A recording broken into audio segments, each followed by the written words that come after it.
Halo semua, selamat datang kembali di channel ini. Hari ini kita akan mendengarkan sebuah kisah yang begitu menyentuh hati, berjudul Ketulusan Menantu yang Selalu Diremehkan Mertua, namun justru dialah yang menemani di detik terakhir. Sebelum kita mulai ceritanya, jangan lupa untuk subscribe, like, dan tinggalkan komentar terbaik kalian. Jangan lupa juga tekan tombol lonceng agar kalian selalu mendapatkan notifikasi setiap kali channel ini mengunggah cerita terbaru. Semoga yang menonton video ini selalu diberikan kesehatan, kelancaran rezeki, dan kebahagiaan bersama keluarga tercinta. Yuk, kita mulai ceritanya. Raka berdiri di teras rumah kayu kecil milik orang tuanya, matanya menatap langit sore yang berwarna jingga pucat. Angin berhembus pelan, membawa aroma tanah basah selepas hujan. Suara jangkrik sudah mulai terdengar dari balik semak-semak, menandakan malam akan segera tiba. Di tangannya, ia menggenggam sebuah tas kain usang berisi pakaian sederhana, bekal untuk langkah besar yang akan ia tempuh. Ibunya, Bu Ratmi, berdiri di belakang dengan wajah cemas. "Nak, kau yakin ingin pergi meninggalkan kami? Kau anak satu-satunya. Kalau kau jauh, siapa yang akan menemaniku di rumah ini?" Suaranya lirih, seperti menahan tangis. Tangan tuanya gemetar, berusaha meraih bahu Raka. Raka menunduk. Ia menatap wajah ibunya yang mulai dipenuhi keriput. Ada perih yang menyesakkan di dada, tapi ia mencoba tersenyum. "Bu, aku harus ikut Sinta. Dia tidak mungkin meninggalkan ayahnya sendirian. Aku janji, aku akan sering pulang. Aku tidak akan melupakan ibu." Kata-katanya terdengar mantap, meski hatinya bergejolak. Ayahnya yang duduk di kursi bambu di ruang tengah ikut bersuara. "Raka, kau laki-laki. Jangan hanya jadi bayangan di rumah mertua nanti. Kau harus tegak. Jangan biarkan dirimu diremehkan." Wajah Pak Sastro keras, tapi matanya menyimpan kasih sayang yang mendalam. Raka mengangguk pelan, meski di dalam hati ada keraguan yang tak bisa diucapkan. "Aku akan berusaha, Pak. Aku akan jaga Sinta, dan aku akan belajar menjaga mertua juga." Suaranya bergetar, tapi tekadnya tetap ada. Sinta, yang sejak tadi berdiri di samping pintu, menatap adegan itu dengan mata berkaca-kaca. Ia memegang tangan ibunya Raka, mencoba menenangkan. "Bu, saya janji, saya akan jaga Raka. Kami akan sering datang. Jangan khawatir." Ucapan itu membuat suasana semakin emosional. Bu Ratmi akhirnya menangis, memeluk erat anaknya. "Anakku, jangan lupakan rumah ini. Jangan lupakan ibumu." Tubuhnya bergetar, dan Raka menahan air mata sekuat tenaga. Pelukan itu terasa hangat sekaligus berat, seperti rantai yang menahan langkahnya. Malam kian turun, suara azan maghrib menggema dari surau kecil di ujung jalan. Raka akhirnya melepas pelukan, menunduk hormat pada orang tuanya. Ia melangkah keluar dengan tas di pundak, ditemani Sinta yang menggenggam tangannya erat. Namun, di balik langkah tegasnya, ada bisikan kecil dalam hati. Apakah ia sudah mengambil keputusan yang benar? Ia tidak tahu bahwa pengorbanan yang dimulainya hari itu akan membawanya pada jalan penuh luka, ujian, dan sebuah pertemuan terakhir yang tak pernah ia bayangkan. Pagi hari di rumah Pak Wiryo selalu dimulai dengan suara ayam jantan dan derit pintu kayu tua yang ditiup angin. Raka sudah terbiasa bangun sebelum matahari muncul. Ia keluar ke halaman dengan sarung masih melilit pinggang, membawa sapu lidi yang ujungnya sudah mulai aus. Daun-daun kering berserakan, sisa hujan semalam membuat tanah becek. Tangannya cekatan, tapi wajahnya terlihat lelah. Di dapur, suara panci beradu terdengar. Raka memasak air untuk membuat teh, sambil sesekali menyalakan tungku kayu yang berasap tebal.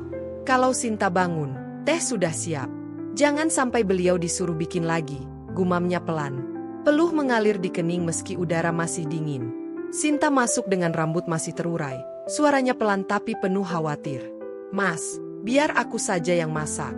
Kau semalam sudah tidur larut karena kerja lembur." Ia mencoba meraih teko dari tangan suaminya. Raka tersenyum tipis, menepis dengan lembut. "Tidak apa-apa. Kau kerja juga capek. Biar aku yang mulai hari ini." Nada suaranya tenang, tapi sorot matanya menyimpan beban yang hanya bisa ia tanggung sendiri. Tiba-tiba suara berat terdengar dari ruang depan. "Halah, menantu kok kelihatan betah sekali di dapur. Kalau memang laki-laki, carilah kerja yang lebih pantas. Jangan jadi babu di rumah ini." Pak Wiryo muncul dengan wajah kusut, langkahnya berat, dan tongkat kayu di tangan. Matanya menatap Raka dengan sinis. Raka terdiam, menunduk. Ia merasakan panas menjalar di wajahnya, bukan karena tungku, tapi karena kata-kata tajam itu. Saya hanya ingin membantu, Pak, ucapnya lirih, hampir tak terdengar. Sinta segera mendekat, berusaha menenangkan. Pak, jangan begitu. Raka hanya membantu saya, toh tidak ada salahnya. Namun kalimatnya dipotong keras. Kau diam saja, Sinta. Kau ini perempuan, jangan bela-bela suamimu terus. Apa kau buta tidak lihat dia hanya menumpang hidup? Suasana pagi yang seharusnya hangat berubah menjadi tegang. Api tungku berderak, suara kayu terbakar terdengar seperti menyalin rasa panas di hati Raka. Ia menggenggam sapu lidi lebih kuat, seolah sedang menahan diri agar tidak berkata sesuatu yang akan memperburuk keadaan. Sinta menatap suaminya dengan mata penuh iba, sementara Raka hanya menarik napas dalam. Senyumnya tipis, dipaksakan, lalu ia berkata dengan suara hampir bergetar. Baik, Pak. Saya mengerti. Kata-kata itu seakan menutup percakapan, tapi jauh di dalam hatinya, ada perasaan asing yang perlahan tumbuh, sesuatu yang akan menjadi api di kemudian hari. Malam itu udara terasa pengap. Lampu bohlam kuning di ruang tamu bergoyang pelan diterpa angin dari celah jendela yang tidak tertutup rapat.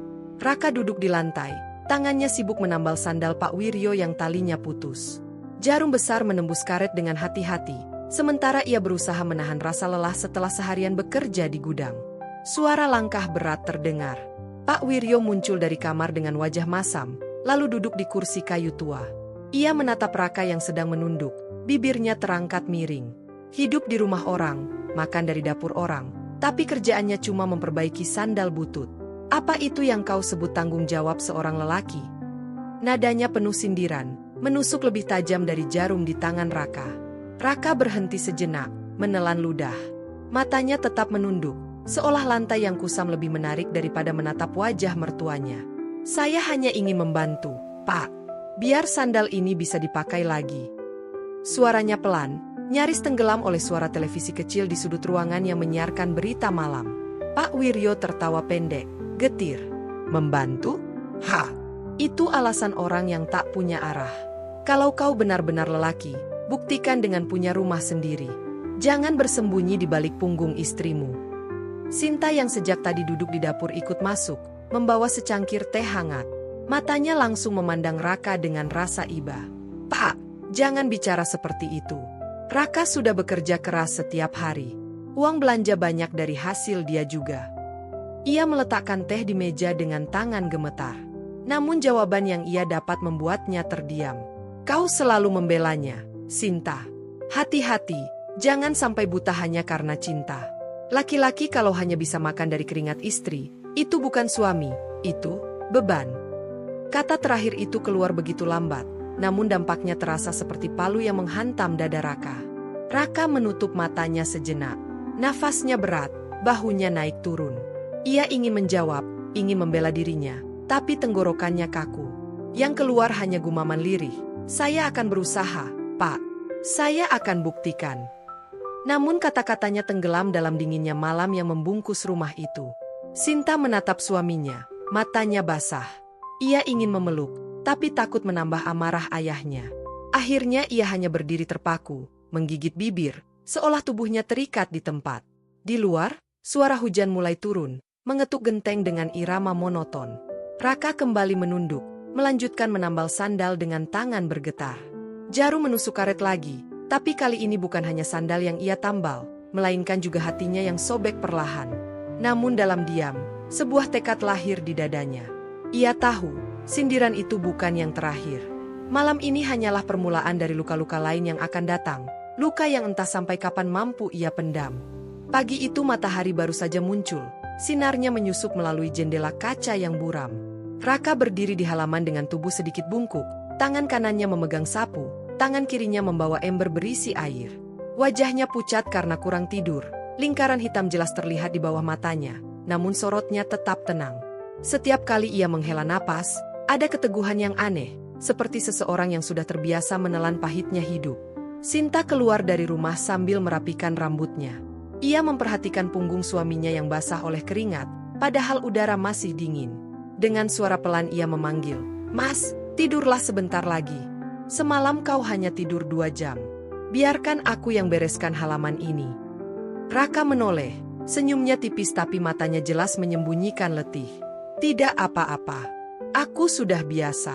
Lagi pula, kalau aku istirahat terus, siapa yang akan mengurus rumah ini? Tangannya kembali bergerak, menyapu dedaunan basah yang menempel di tanah. Sinta menghela napas panjang. Ia tahu suaminya sedang berusaha keras menahan semua rasa sakit hati dari kata-kata ayahnya semalam. Mas, kau tidak marah pada bapak? Dia terlalu kasar. Aku sendiri hampir tidak sanggup mendengarnya. Matanya memerah, suaranya bergetar. Raka berhenti sejenak. Ia menatap istrinya dengan lembut, lalu mendekat. Tangan kasarnya menyentuh pipi Sinta, hangat tapi bergetar. Aku ini hanya menantu, Sin. Tugas anak laki-laki itu membela orang tuanya. Jadi biarlah aku yang mengalah. Aku tidak ingin kau terjepit di antara aku dan bapakmu. Sinta menunduk, air mata jatuh membasahi tanah. Ia menggenggam tangan Raka erat-erat. Tapi aku sakit hati, Mas. Aku tidak tahan melihatmu terus diremehkan. Raka tersenyum, meski wajahnya jelas menyimpan luka. Sakit itu ada, Sin. Tapi aku percaya, suatu saat Bapak akan melihat ketulusanku. Kita tidak bisa membalas dengan amarah. Aku hanya ingin membuktikan lewat perbuatan. Kalimatnya terdengar sederhana, tapi penuh keyakinan yang kuat. Dari dalam rumah, terdengar suara Pak Wiryo yang sedang batuk keras, diikuti panggilannya yang lantang. Sinta, Raka, mana sarapan? Jangan bikin aku menunggu lama. Suara itu membuat suasana hening seketika, seperti ada bayangan hitam menyelimuti pagi yang cerah. Raka menghela napas dalam. Ia meraih ember, lalu berbisik pada istrinya. Sudahlah, ayo masuk. Jangan sampai bapak marah lagi. Senyumnya tetap ada, tapi di balik itu, hatinya seperti sedang memendam badai yang tak pernah ia biarkan keluar. Dan pagi itu, saat ia melangkah masuk ke dalam rumah dengan langkah pelan, ia tidak tahu bahwa ketegarannya yang terus ia pertahankan akan diuji lebih dalam lagi, jauh melampaui apa yang ia bayangkan. Hari itu hujan turun deras, langit gelap seperti sore padahal baru jam 10 pagi. Udara lembab masuk lewat jendela yang sedikit terbuka, membuat aroma tanah basah bercampur dengan bau obat gosok yang menyengat dari kamar Pak Wiryo. Di ranjang kayu tua itu, tubuhnya terbaring lemah, napasnya berat, sesekali batuk kering mengguncang dada. Keringat dingin membasahi dahinya, dan wajah kerasnya kini tampak rapuh. Raka masuk pelan, membawa semangkuk bubur panas. Uapnya mengepul, memenuhi kamar yang pengap. Dengan langkah hati-hati, ia duduk di kursi kecil di samping ranjang. Pak, saya bawakan bubur. Biar bapak bisa makan sedikit, perutnya jangan kosong, ucapnya lembut, mencoba menenangkan suasana. Pak Wiryo menoleh pelan, tatapannya masih menyimpan sisa angkuh. Bibirnya bergetar, lalu berkata dengan suara serak. Aku tidak minta kau bawakan apa-apa. Aku masih punya anak-anak lain. Aku tidak butuh belas kasihanmu. Raka terdiam sejenak.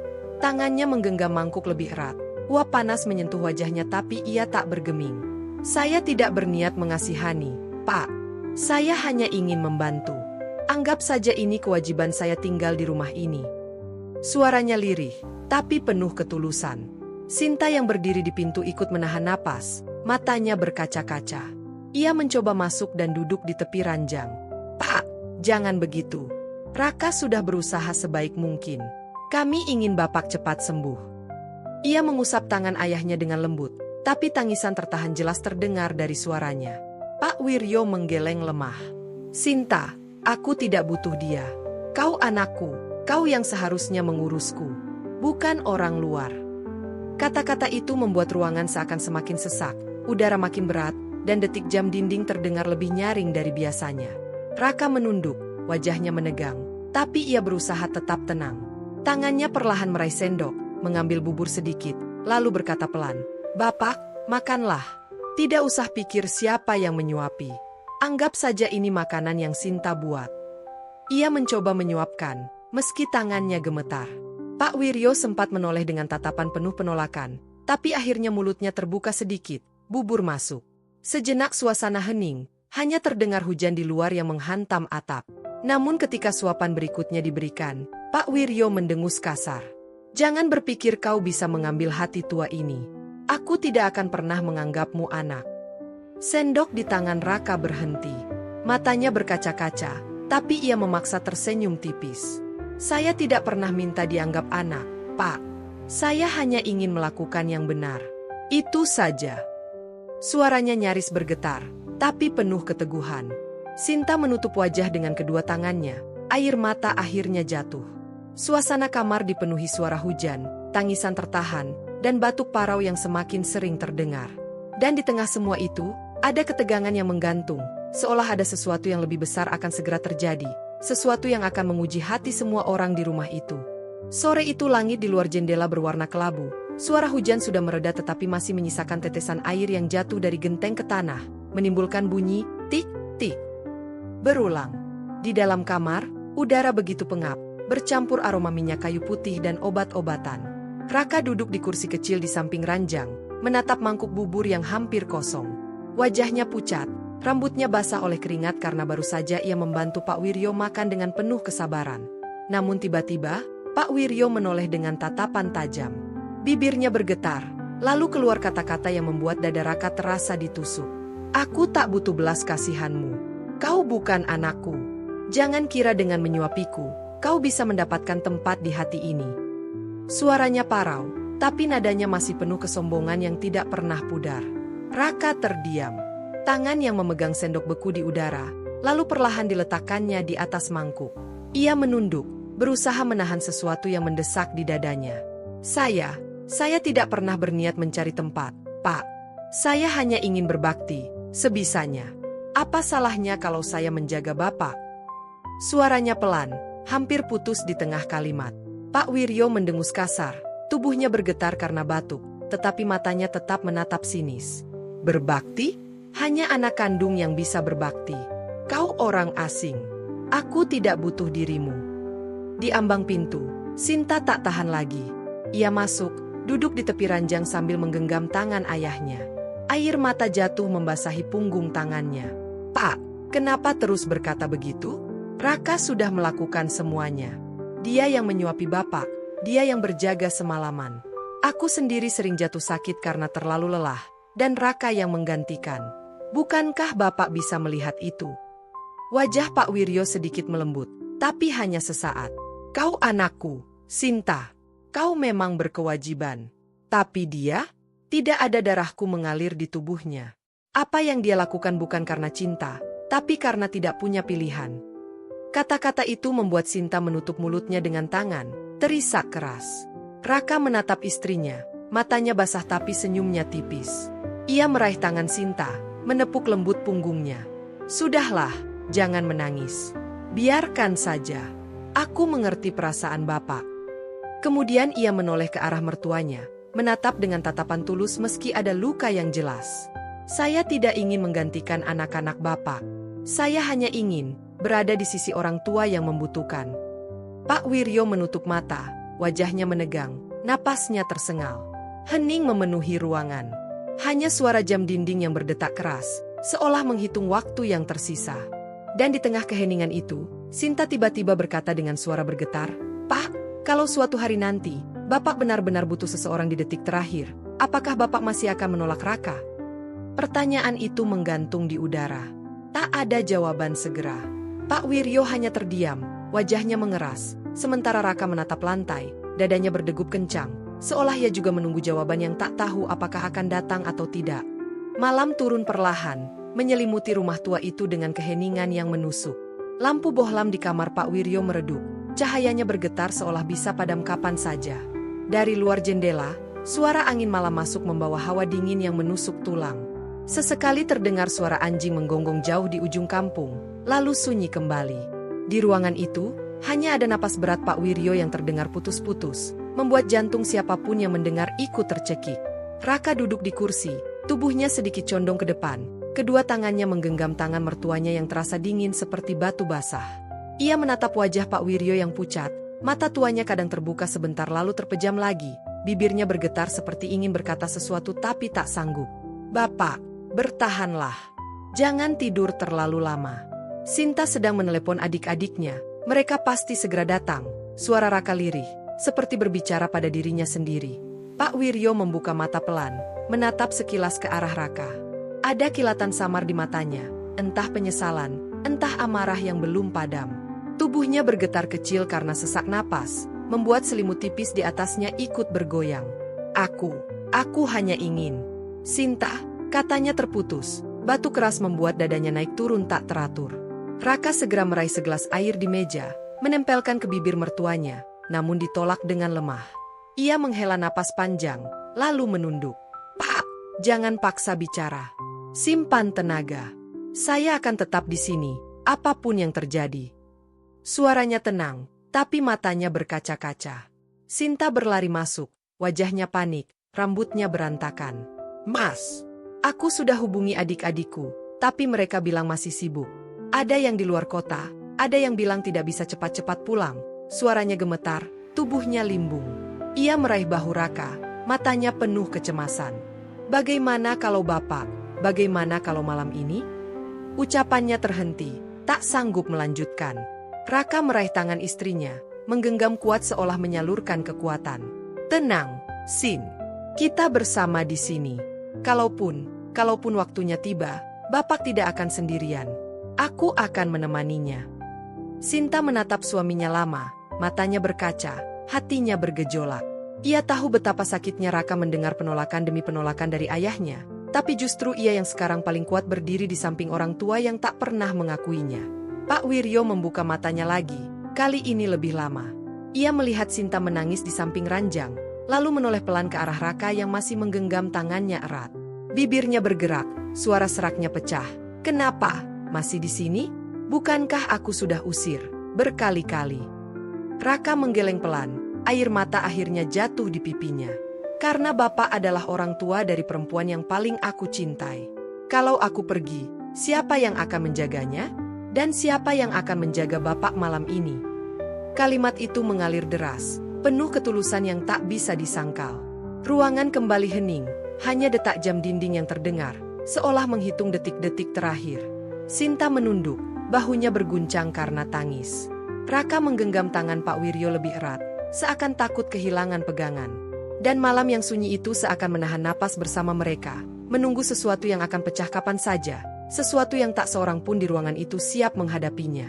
Udara di kamar makin terasa berat, seakan setiap tarikan napas adalah perjuangan. Lampu bohlam bergetar pelan, menebar cahaya kuning kusam yang memantul di dinding kusam penuh retakan. Di luar, hujan sudah reda, tapi suara tetesan air dari genteng masih menimbulkan bunyi yang monoton. Raka tetap duduk di kursi kecil itu, punggungnya tegak meski tubuhnya kelelahan. Tangan kasarnya masih menggenggam tangan Pak Wiryo yang dingin, mencoba memberi kehangatan yang ia sendiri tidak punya. Pak Wiryo membuka mata, pupilnya bergetar. Ia menatap Raka lama, tatapan yang tak lagi penuh sinis, tapi ada sesuatu yang baru, rapuh, gamang, dan seakan ingin melepaskan beban yang sudah dipikul bertahun-tahun. Bibirnya bergerak pelan. Raka, suaranya parau, hampir tak terdengar, seperti tercekik di tenggorokan. Raka mencondongkan tubuhnya, mendekat. Ya, Pak, saya di sini. Ada apa? Bapak butuh sesuatu. Nada suaranya lembut, penuh harap meski ia tak tahu apa yang akan keluar. Butuh waktu lama sebelum suara berikutnya muncul. Maafkan aku, selama ini. Pak Wiryo terhenti karena batu keras. Dada kurusnya naik turun, wajahnya memerah menahan sakit. Raka dengan sigap meraih bantal, menopangnya agar lebih nyaman. Bapak jangan bicara banyak, simpan tenaga. Saya mengerti, kata Raka, suaranya pelan, penuh ketulusan. Namun Pak Wiryo menggeleng lemah, memaksa membuka mulut lagi. Aku salah menilaimu. Aku terlalu keras, terlalu buta oleh gengsi. Kau lebih dari anakku sendiri. Ucapannya terputus-putus, tapi setiap kata menusuk hati Raka seperti cahaya yang menembus kegelapan. Air mata Raka pecah, jatuh tanpa bisa ia tahan. Ia menggenggam tangan mertuanya lebih erat, menunduk hingga keningnya menyentuh punggung tangan yang keriput itu. Pak, jangan berkata begitu. Saya tidak butuh pengakuan.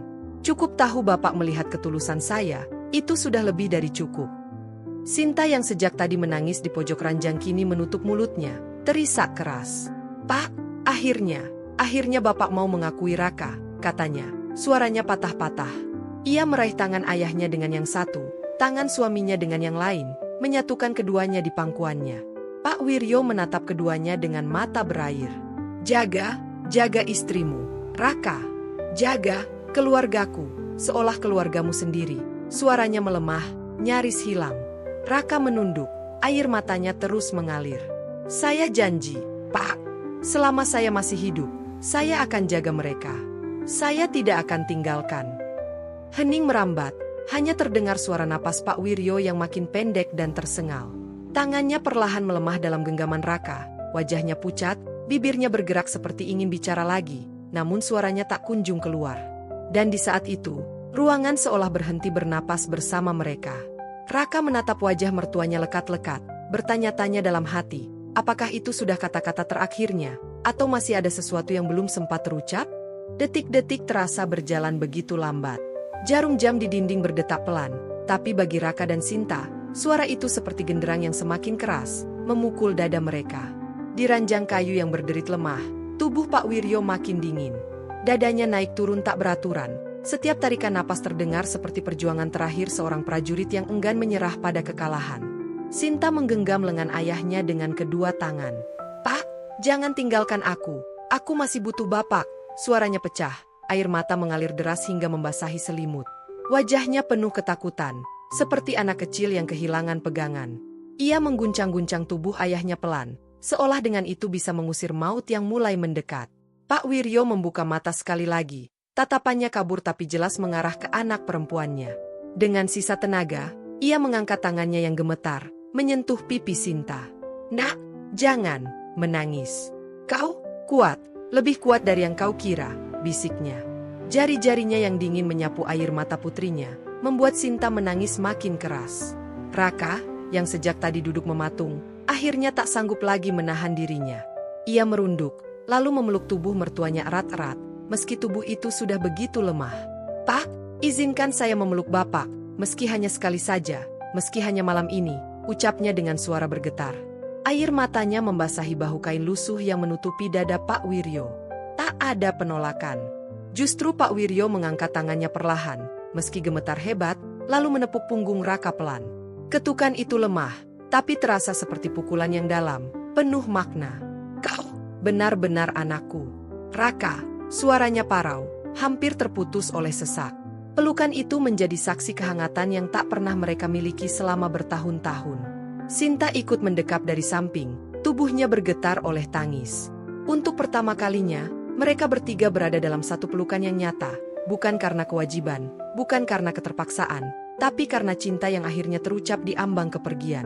Tangisan Sinta menggema di kamar, bercampur dengan isakan tertahan Raka. Lampu bohlam terus bergetar, angin dari luar mengetuk jendela, seolah alam pun ikut berduka. Pak Wiryo mencoba berbicara lagi, bibirnya terbuka, matanya menatap kosong ke langit-langit. Namun suaranya tak keluar. Hanya gerakan bibir yang samar, tak ada suara yang bisa mereka tangkap.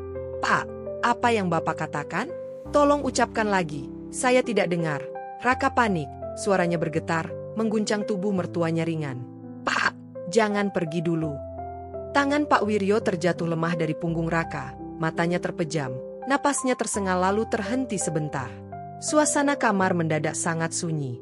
Raka dan Sinta saling menatap dengan mata membelalak, hati mereka tercekat. Apakah ini sudah akhir, atau masih ada detik terakhir yang tersisa? Waktu seperti berhenti di ruangan itu. Hanya terdengar suara detik jam dinding yang berdetak lirih, seakan menunggu keputusan terakhir dari sang kuasa.